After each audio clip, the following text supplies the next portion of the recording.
رها کردیم خالق را، گرفتاران ادیانیم.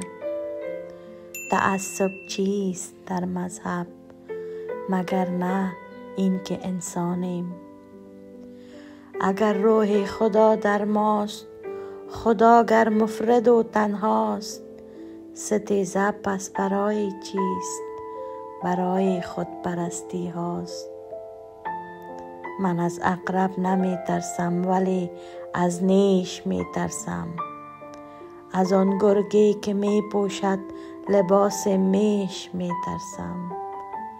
هراسم جنگ بین شعله و کبریت و ایزم نیست، من از سوزاندن اندیشه در آتش می ترسم.